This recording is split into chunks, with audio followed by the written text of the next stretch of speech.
people get awards and you begin to ask for the substance. Now you have, set a new rule. When you are giving somebody an award on A, B, C, can we see it physically? And that is what you have done.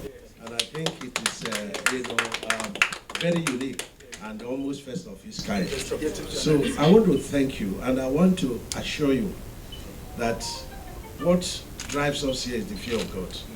On this table, on any project, we have the PAM secretary, we have the directors in charge of those projects, we have the contractors. Everything is done in the open. And if you wake me up and say, you gave a concrete 450,000, how come per meter cubed?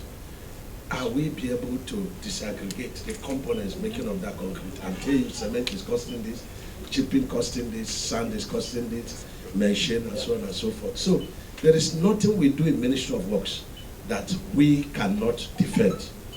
And I know that to change from asphalt to predominantly concrete, we fought a battle.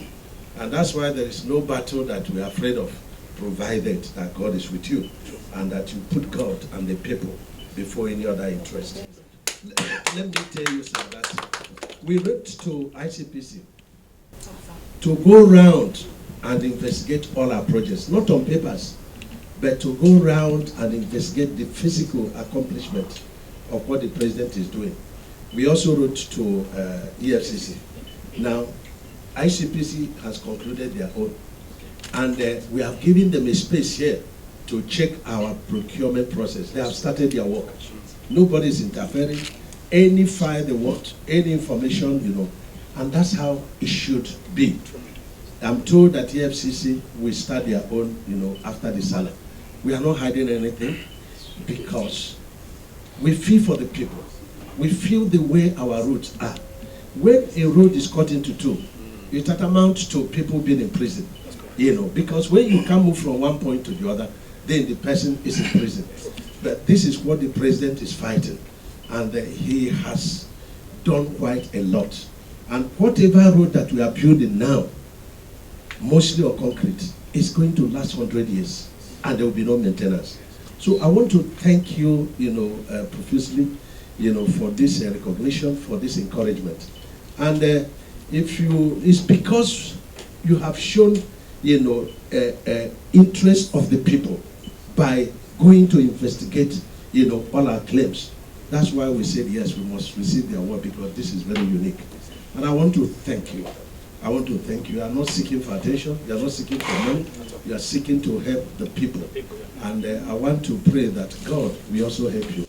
And all your team, whatever you may have. I always tell people, in journalism, do not begin to escalate or emphasize what you are not sure. Because no matter what it is, whether it's politics or whatever, what you sow is what you reap. What you sow is what you reap. Because if you are attacking people that have done nothing, and you know that that story is not correct, go and check whether you will succeed. That is the truth. I encourage freedom of information. I encourage free speech. But know that we are all accountable to God. That what you sow is what you will reap. Whether it's politics, or it's journalism, or it's engineering, whatever thing you sow, you reap. So I want to thank you, and we are encouraged. And I assure you that we are not discouraged or disturbed. It's those who are making efforts about us to destroy us that the people we are pitying, because they have a lot of work, to do. But for us, we are with God, we are with people, we are with the president, and we do everything to take back our roads. So may God bless you, and thanks for coming all the way.